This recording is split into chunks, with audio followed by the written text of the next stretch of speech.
लेकिन असेंबली, वो मैंने घर के बैठ के कानून नहीं बनाया था, असेंबली ने पास किया और तमाम सियासी पार्टियां उसमें मौजूद थी, बीजेपी से लेकर नेशनल कॉन्फ्रेंस से लेकर पीडीपी से लेकर, किसी ने उसके खिलाफ वोट नहीं किया। तो उसका मतलब है कि वो उसमें शामिल था।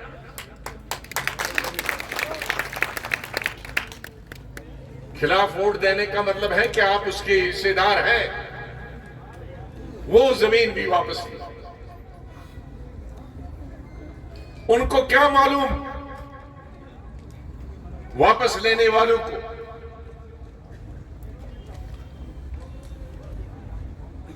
कि हमारे पहाड़ों पे लोग गुजर बकालवा रहते हैं, हमारे गांव में लोग जिसको आज से 20 कनाल थी अब उसके 50 बच्चे हो गए, अब खेती के लिए जमीन नहीं है, अब घर बनाने के लिए जमीन की जरूरत पड़ती है उनको, सरकारी जमीन।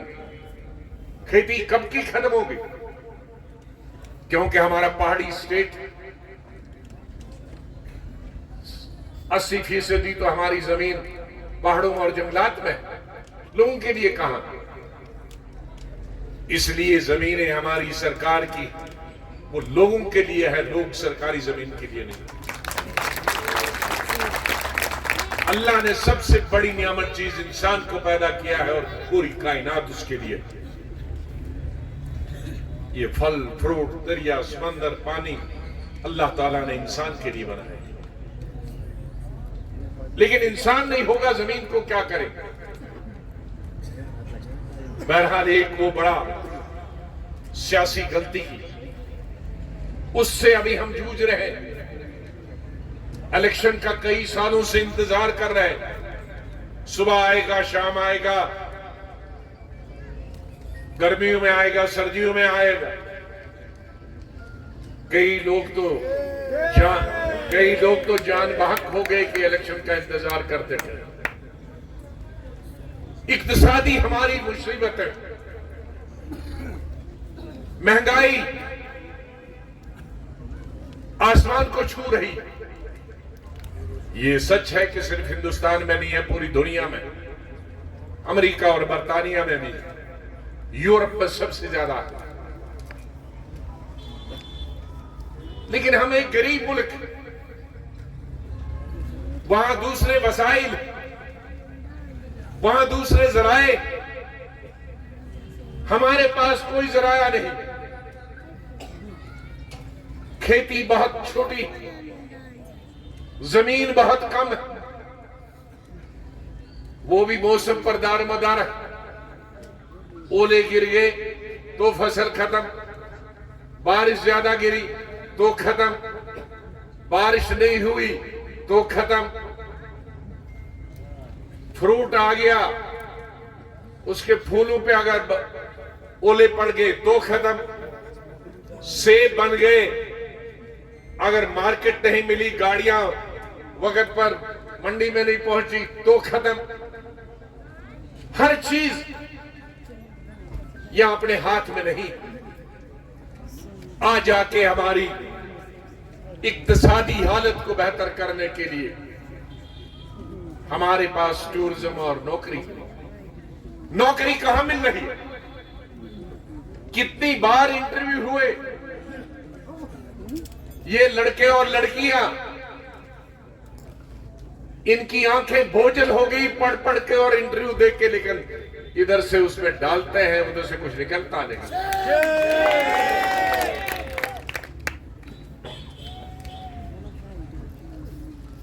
हमारी सामाजिक प्रॉब्लम है।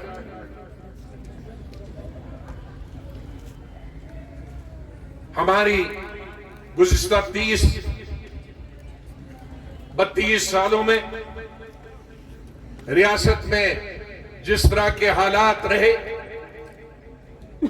कश्मीर में हो या जम्मू सूबा में हो, शहर में हो या देहातों में हो, उससे कई नौजवान से स्टेट महरूम रही। कई वालिदैन ने अपने बच्चे खो दिए। लेकिन उसके साथ एक बहुत बड़ा जुल्म हुआ कि हमारी कई बेटियां हजारों की तादाद में बेवा हो गई, हजारों की तादाद में बच्चे यतीम हो गए, लेकिन रोजगार नहीं। आज ये इक्तिसादी ही नहीं बल्कि एक समाजी मसला भी बन गया। हमारे लाखों लड़के और लड़कियां, हमारे बेटे और बेटियां वो आज पढ़ लिख के बीए करके, बीएलएलबी करके, एमए, बीएड, पीएचडी करके बेकार है, बेरोजगार है। उनके वालिदैन के पास जो भी सरमाया था, अब हमारे तो 90-95% गरीब लोग हैं, उनकी मैं बात करता हूं, अमीरों की बात नहीं करता। वो अपने बच्चों को बिजनेस में भी लगाते हैं, तिजारत में लगाते हैं, कारखानों में लगाते हैं, लेकिन 95% इस हमारी स्टेट के लोग, चाहे वो जम्मू सूबा हो, कश्मीर सूबा हो, वो देहात हो, वो शहर हो, वो किसी भी तबके के हो, किसी भी फिरके के हो, वो कश्मीरी हो, पंजाबी हो, डोगरी हो, वो गोजरी हो, पहाड़ी हो, मैदानी हो, वो गद्दी हो या ना हो, एससी हो या एसटी हो, सबकी एक जैसी मुश्किलात। इस इक्तिसादी और समाजी दलदल से निकलना तकरीरों से नहीं निकलना है, तदबीर बनानी है। तो उस मंजिल के बारे में भी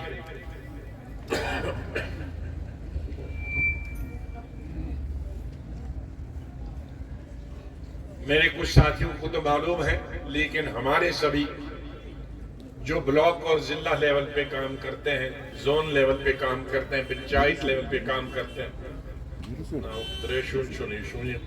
बुखार कोई असर सांस चल। मैं आज के इस 1 साल के बाद पूरी स्टेट बुजुर्गों, भाइयों, बहनों, नौजवानों, बेटियों का बहुत मशहूर कि जिस दिन से पार्टी बनाई है उस दिन से वो मेरे साथ खड़े रहे, चट्टान की तरह खड़े रहे।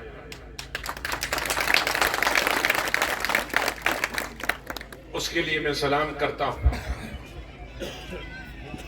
आप सब लोग, पूरी स्टेट के लोग, शहर और देहात के लोग, बड़ों और छोटों का। मैं कभी कभी सोचता था कहीं मैंने गलती तो नहीं, लेकिन जब मैं अंदरूनी इलाकों में जाता हूं, चाहे वो कश्मीर के हों, सूबे के, तो मैंने उनकी तवक्कात मुझसे जो है मुझे हैरानी भी होगी और कभी कभी मैं डरता भी हूं कि जितनी तवक्कात हमारे बुजुर्गों, नौजवानों को, बहनों को, बेटियों, बेटों मुझसे और मेरी पार्टी और मेरे साथियों से, अगर चीफ मिनिस्टर होकर पहले मैं 18 घंटे काम करता था, मुझे लगता है कि अब इतनी जो उम्मीदें हैं 24 घंटे में भी पूरी नहीं होंगी।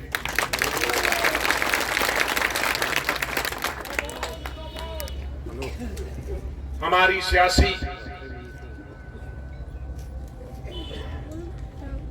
मसाइब बहुत बढ़ गए। वैसे तो सियासी तौर पर हमारी रियासत 1947 से ही सियासत का शिकार हुई। किसने अच्छा किया, किसने बुरा किया, उस पे मैं जोर नहीं दूंगा, लेकिन कई सियासी गलतियां हुई जिनकी वजह से रियासत आगे के बजाय पीछे चली गई। पिछले 9 साल से भी एक अजीम सियासी गलती हुई।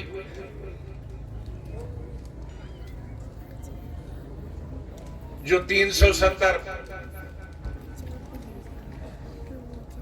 और 35A और 35B, बहुत सारे लोगों को मालूम नहीं है कि 35A और 35B सिर्फ आजादी के बाद नहीं आया, बल्कि 1925 में महाराजा हरि सिंह ने लाया। पहला ऑर्डर 1925 में उन्होंने निकाला, दूसरा 1927 में निकाला और तीसरा स्टेट सब्जेक्ट की शक्ल में उसको कानूनी शक्ल 1930 में दी। तो उस वक्त के हुक्मरान ने भी, मैं इसका पार्लियामेंट में जिक्र कर चुका हूं कि काश अगर शायद बीजेपी को यह मालूम होता तो फिर शायद नहीं किया होता, वरना इनको लगता था ये कश्मीरियों ने मिलकर कोई नई साजिश बनाया। उसका मतलब है कि उस वक्त भी अजान किस वजह से,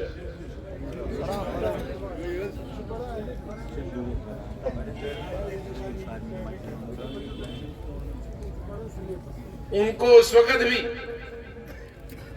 ये बताया गया कि उनके पंजाब के लोग, उस वक्त पंजाब असली लाहौर को बोलते हैं और वो सबसे अमीर था, मुसलमान भी, सिख भी, हिंदू भी, कि ये जम्मू कश्मीर की जमीन खरीदेंगे और बाद में हमको कटोरी लेके भीख मांगनी पड़ेगी, जमीन के लिए हमें जगह दे दो। ये नौकरियां पढ़े लिखे लोग हैं, क्योंकि लाहौर की यूनिवर्सिटी सब उस वक्त दुनिया की मशहूर तरीन यूनिवर्सिटी में थी। पढ़ के आएंगे पंजाब के लोग तो ये जम्मू और कश्मीर में बसेंगे, इसलिए उन्होंने वो इलाज किया। बाद में उसको आजादी के बाद 370 का भी एक हिस्सा वो भी बना। 370 में कुछ अलग चीजें और 35A और B में अलग। तो एक सबसे बड़ी अजीम सियासी गलती सरकार ने की, मरकजी सरकार, जिससे और हम पीछे चले गए। एक अनसर्टेनिटी पैदा हो गई, ये जमीन हमारी रहेगी कि नहीं।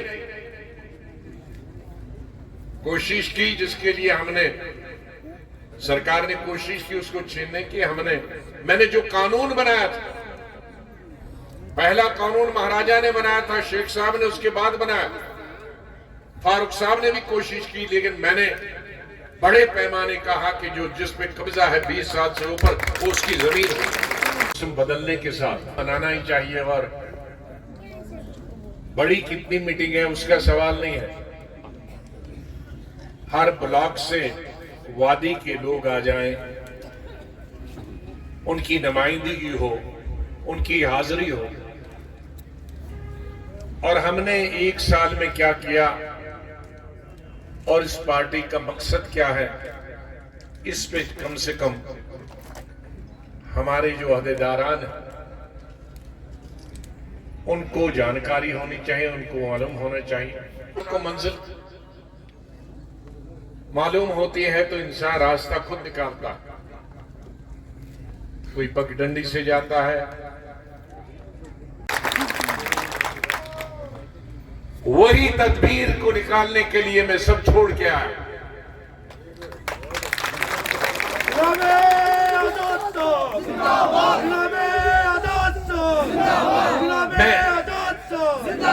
मैं 2005 में भी इसीलिए आया था, मैं बेकार वहां नहीं था। 2005 में मैंने जब इस्तीफा दिया तो मैं हिंदुस्तान का अर्बन डेवलपमेंट मिनिस्टर, मैं हिंदुस्तान का पार्लियामेंट अफेयर्स मिनिस्टर। उन दोनों महकमों से छोड़ के यहां उस वक्त आया। लोग कहते हैं ना कि आज साहब कहते हैं कि छोड़ के आया, पहले क्यों नहीं आया? अरे पहले मैं मिनिस्ट्री छोड़ के आया, दो मिनिस्ट्रियां छोड़ के आया।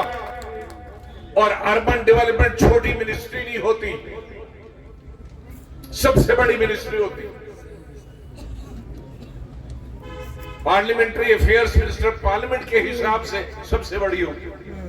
वो 2 महकमे छोड़ के आया था कि मैं अपनी रियासत की खिदमत, मेरे जमीन में मेरे दिमाग में कुछ नक्शा था, जो नक्शा था उसे जमीन पे उतारूं।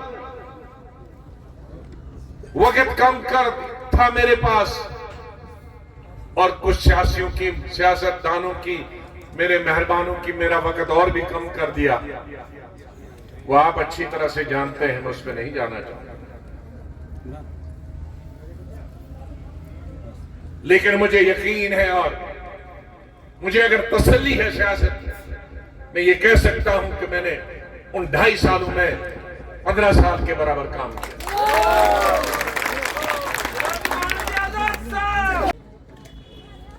कीचड़ अगर किसी पर उछालोगे तो खुद अपने मुंह पे पड़ेगी। हाँ, हम सियासी पार्टियों की सियासी मुखालफत कर सकते हैं। सियासी मुखालफत का मतलब उनके प्रोग्राम की, उनके काम करने की या न करने की, उनके तर्ज हुकूमत चलाने की। जैसे मैंने अभी बताया कि हमारे साथ एक सियासी फ्रॉड हुआ, ये एक सियासत चीज है। लेकिन मैं किसी की शक्ल पे क्यों कहूंगा? कोई छोटा है, कोई बड़ा है, अंधा है, कोई लंगड़ा, ये अल्लाह के हाथ में। इसलिए सबकी इज्जत करना, बुजुर्गों की इज्जत करना, सियासी पार्टियों की इज्जत करना, हमारे मजहबी रहनुमा है चाहे किसी भी मजहब के, उनकी इज्जत करना, ये मैं अपने साथियों से बताऊंगा। असद मेरा मकसद है, क्योंकि नमाज पढ़ने का वक्त है, कि एक ट्यूलिप गार्डन से आज इतना इनकलाब आए, लेकिन उससे मेरे गांव में, कुपवाड़ा में, बारामूला में, अनंतनाग में, कुलगाम में, शोपियान में, बड़गम गुरेज में, बांडीपुरा में, नहीं ये तो बांडीपुरा में, बारामूला में आ गया ना आपसे। इनकी तकदीर लोग की बदल नहीं सकते। यहां चंद लोग चश्माशाही जाएं, उससे रोजगार नहीं मिलता। मैंने जो नक्शा बनाया था 2008, आज मैं बनाना चाहता हूं, और वो नक्शा भी मैंने जाना। उस वक्त 22 जिले का, अब बिल्ले 20 ही जिले रहे। 22 जिलों के लिए पूरा मेरा नक्शा था कि हर जिले में 10-10, 12-12 जगहें ऐसी चुनी जाएं जहां लाखों लोग जाएं, ताकि हर जिले में टूरिस्ट जाएं। हमारी इतनी फैक्ट्रियां तो लग नहीं सकती, लेकिन टूरिज्म ही है। मैं हिंदुस्तान का 5 साल टूरिज्म भी रहा हूं, 90s में नरसिम्हा राव के जमाने, लेकिन बदकिस्मती से उस वक्त मैं कुछ नहीं कर पाया। जितना भी टूरिस्ट था उस वक्त मैंने लद्दाख और केरला के लिए डाइवर्ट किया, क्योंकि यहां तो उस वक्त आदमी घुस नहीं सकता था, यहां के लोग भाग गए थे, हिंदू मुसलमान। तो वो नक्शा जो है, तकरीबन 200-300 जगहें हमने इस 20 डिस्ट्रिक्टों में बन सकती, हर जिले में, हर तहसील में टूरिज्म, जिससे वहां दुकानदार फायदा हो, जिससे हमारे लड़के जो है, लड़कियां होटल बने, रेस्टोरेंट बने। नौकरी तो अलग है, लेकिन नौकरी में आज इतने लाखों करोड़ों लोग जाते हैं। क्योंकि इतने करोड़ों लाखों लोगों के लिए करोड़ों बजट चाहिए। तो साथ पड़ा हुआ लंदन से, अमेरिका से बदलने के साथ बनाना ही चाहिए। और बड़ी कितनी मीटिंग है उसका सवाल नहीं है, हर ब्लॉक से वादी के लोग आ जाएं, उनकी नुमाइंदगी हो, उनकी हाजिरी हो। और हमने एक साल में क्या किया और इस पार्टी का मकसद क्या है, इस पे कम से कम हमारे जो अहदेदारान हैं उनको जानकारी होनी चाहिए, उनको मालूम होना चाहिए। उनको मंजिल मालूम होती है तो इंसान रास्ता खुद निकालता है। कोई पगडंडी से जाता है,